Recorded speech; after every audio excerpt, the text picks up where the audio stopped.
This is the Laverne Board Zoning Appeals, April 29, 2014. This is a regular meeting at 5:30. I see that we do have a quorum, so this meeting is now open. We have 4 items of business to deal with tonight. We'll start with the other business. Number 1, nominate and elect a chairman for a 1-year term. To open it up for any motions. Chairman, if I may, I might be out of order. We need to approve the minutes, I believe, first, if we could, before we open it up. You're right. Thank you so much.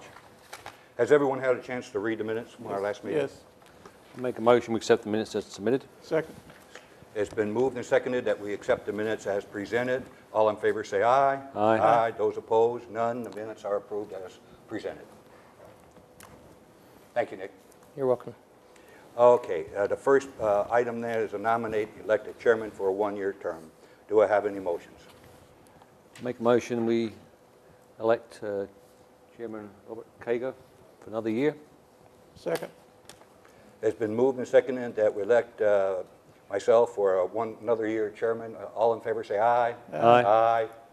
Those opposed, none. It passes. Nominate and elect a vice chairman for a 1-year term. Do I have a motion? I make a motion, we accept 1-year term. For Doug? Yes.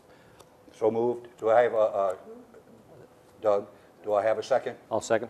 It's been moved and seconded that Doug be elected as vice chairman for another year. All in favor say aye. Aye. Aye. Those opposed, none. We now have a chairman and vice chairman. Thank you. New business, a setback variance requested by the Laverne Fire Department. Property located at 301 Bill Stewart Boulevard. It's an R1 low-density residential zoning district, a parcel owned by Laverne Fire Department. Kristen, may we have your report, please? Certainly, Mr. Chairman. The Laverne Fire Department Station 3 is located at 301 Bill Stewart Boulevard, which is zoned R1. And they have recently acquired a larger piece of equipment, and they need to extend their current bay. As you can see there, they're going to need to extend this bay from 39 feet 6 inches to 48 feet to accommodate the newer piece of equipment, which is approximately 43 to 44 feet in length. Because they are located in the R1 district, the front setback is 40 feet. It is currently about 47. With the new extension of the bay, which is another almost 9 feet, it will encroach upon the front setback by about approximately 2 feet. So the Laverne Fire Department has asked for a 5-foot variance from the front setback to be able to accommodate this larger piece of equipment so that they can fully pull it out onto the concrete pad to wash it, do maintenance, and the extension will also allow them to be able to, they'll have about 4 feet on the inside to move around within the bay. So. Okay. I see that the Chief McCormick is here. Chief McCormick, will you take your stand, please? Would you raise your right hand, please? You swear to tell the truth, the whole truth, and nothing but the truth, so help you God? I do. Thank you. Have any comments to add Kristen's pretty much explained it all to you. This is not a piece of equipment we currently own. We're under, the bids actually closed Thursday on this apparatus. All the different vendors, though, that we're going to receive bids from, apparatus is being built longer now than it used to be in the past. So regardless of which piece of equipment that we end up going with on the bid, all of these pieces of equipment are going to be longer than what this station bay will accommodate. So regardless of which one of these trucks we end up going with in the bid process, we're going to have to do something in order to accommodate to house the truck. It's kind of us both ways. We need the extra. We have to have enough room out in front on the outside skirt to be able to put the truck out to wash it and raise and check the aerial off and all of that on it. So we're really not wanting to have to do what we're doing by extending the bay, but we have to be able to get it inside as well for the weather and the maintenance and upkeep on it as well. So Kristen explained it well, though. I mean, we'd be encroaching at about 2 feet by the time we added the extra there. So as far as the aesthetics of the front of the building and all would be, it would be to the same, actually we probably would lower the roof line there on it, and it would come out about 9 feet off the front. The design that we're looking at doing on it, it would actually it looked like a secondary awning on the front of the building there. But of course, it would be re-bricked. It would be made to look like it was originally built that way. We're also just going to move those same bay doors forward. We had looked at doing it 2 different ways. One company had told us that we really didn't need to reuse the same doors because of a warp factor of pulling the old stuff out. But then when we got to looking at it further, they assured us that we'd be able to do that as well. But we'd be encroaching about 2 foot over what's existing there. Okay, aesthetically, it's going to look like it's been a part of the original building. Yes, sir. Okay. And that's our goal, is for it to not even look like, we want it to look like that was originally built that way. Okay, I just have 2 questions. The vehicle that you're intending on getting is the one that you mentioned. Is there any chance that it would be another vehicle that would be longer than that one? No, sir. For that station right there, the 9-foot extension that we would put on that, we would never put a platform in a residential area like that. There's no chance that we would ever do a piece of equipment longer than what this one will be. This is an aerial. It's a 75-foot quint. We're going a different concept to save money on manpower. It should accommodate, now manufacturers change all the time, but I could not foresee them ever making even the quint models that we're looking at going to longer than what this would accommodate later on. Okay, thank you. Kristen, I noticed that there's no sidewalks in that area. Is there ever going to be a sidewalk in front of there? That's a great question. I don't know that we don't have any plans currently. Let's say, in the event that there were to be a sidewalk, the 3 feet that it would still allow, is that sufficient to put a sidewalk there? It appears to me that it would be, but I just wanted to make sure. Generally, in the residential district, the sidewalks are 5 feet wide. Yeah. I'm not sure what the right-of-way is here at this location, if there'd be enough right-of-way to allow for a sidewalk without, excuse me, without having to acquire more right-of-way. There is a sidewalk on the opposite side of the street. I noticed that Yeah. over there. When I went by there this morning, there must have been about 50 kids stops waiting off, for the school bus out there. Yeah. There's, I think, 4 adjacent lots from where the roadway comes down, going back the other direction. I think it's about 4 lots before you get back into some built residential where the sidewalks stop on Right. that side. About another photo. And then, of course, our meter boxes, you can see right here, we have our brick mailbox here. Our meter boxes are sitting about right in this area right here. Okay. Their meter boxes are about between the hydrant and the mailbox. Right. Oh. So there would be some other stuff that would have to be moved in order to Right. even do that, Sure. or set the meters in the sidewalk, one of the 2. Okay. And then on the opposite side, there's a storm sewer manhole. If you can see just across the skirt there on the other side, you can see the raised manhole. Yes. That's actually storm sewer there. Okay. Thank you. Yes, sir. Board members have any other questions? Just one question. So it's going to be for all 3 bays?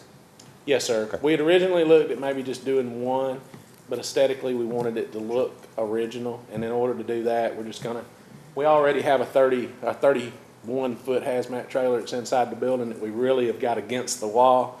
So to accommodate future growth, pieces of equipment, we're going to do all the way across the 3 bays. Now, we're not going to do anything to the living quarter side, the lower side. It'll strictly start right where that awning is, going into the living quarter side and across the front of the bays. But it would be all 3 bays. Right. Any other questions? I'll accept a motion to either approve or disapprove the petition. I'll make a motion to accept the setback variance as submitted. It's been moved and seconded that we approve the petition. All in favor say aye. Aye. Aye. Those opposed are none. Thank you, Chief. Thank you, sir. Approved. We appreciate it. The second item now, special exception, the cellular telecommunications tower in the I-2 zoning district requested by Jerry Gingrich, Jacobs Engineering, located at 115 Bain Drive, a parcel owned by Michael Myers. It's also the heavy industrial zoning district. May we have a report, please? Certainly. We have Mr. Gingrich here from Jacobs Engineering on behalf of AT&T. They have secured a 100 by 100 square foot, 100 foot by 100 foot lease area in the northeastern corner of this parcel at 15 Bain, which, as you said, is I-2. They have proposed to put a monopole cellular antenna tower at 150 feet high. The City of Laverne recently passed regulations governing cellular towers, and it is a special exception in the I-2 district, which is why they're here. The parcel itself is 4 acres, and you can see it's currently being used for auto repair in a couple of locations. Now, this is the corner right there where the monopole will be located if the application moves forward. As far as this application is concerned and this board, some of the provisions that we need to look at, that as far as the new ordinance, the maximum height is 150 feet for cell towers. The city prefers the monopole design. There must be at least separation of 200 feet or 300% of tower height, whichever is greater, from any residential dwellings, and that's measured from the base of the tower to the residential dwellings lot line. There needs to be screening provided at least 6 feet in height, plus a fence at least 6 feet in height, and there needs to be an accommodation for at least 3 service providers. Per the application from Mr. Gingrich, the application does meet all of these provisions. It is slated to be 150 feet. All of the surrounding properties, I'll go back to the zoning.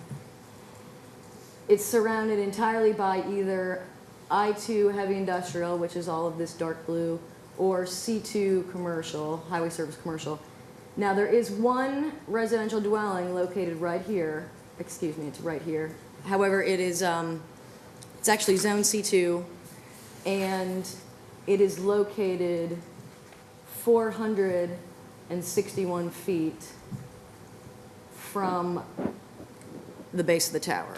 So that's actually, if we go back to the regulation where it has to be 200 feet or 300%, whichever's greater, the 300% would be 450. So it would have to be 450 feet from any residential dwelling lot line. And as I said, it's 11 feet further from that. That's the only residential dwelling in the area. And if I go back to this one right here, it's going to be about 600, almost 610 feet to Waldron Road, just for your informational purposes. Now, if the Board of Zoning Appeals feels that this location is okay for a cell tower, then it would then move on to the Planning Commission for a full site plan review. Okay, thank you. You're welcome. Mr. Gingrich, would you take the podium, please?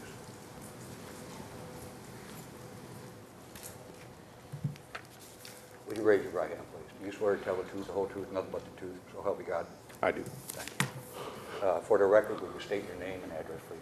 It's Jerry Gingrich. I work for Jacobs Engineering. We're at 1137 Mott Boulevard in Madison. Okay. Do you have anything to add to the city planner's report? Not really, other than the new ordinance was made available to us. We tried to meet the new ordinance the best that we could. I think we met pretty much everything. That was our intention, anyway. Yeah. Okay. Any board members have any questions of Mr. Gingrich or Kristen? No, I'm good. Pardon me? I'm okay. Okay. No questions. Okay. There are no questions. We'll entertain a motion to either approve or disapprove the petition. Do I hear a motion, please? Make a motion, approve it. There's a motion on the floor to approve the petition as presented. Do I hear a second? I'll second.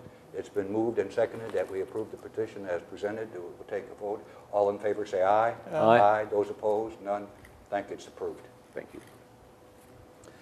Those are the only items on the list for this evening. There not being any other business, this meeting stands adjourned.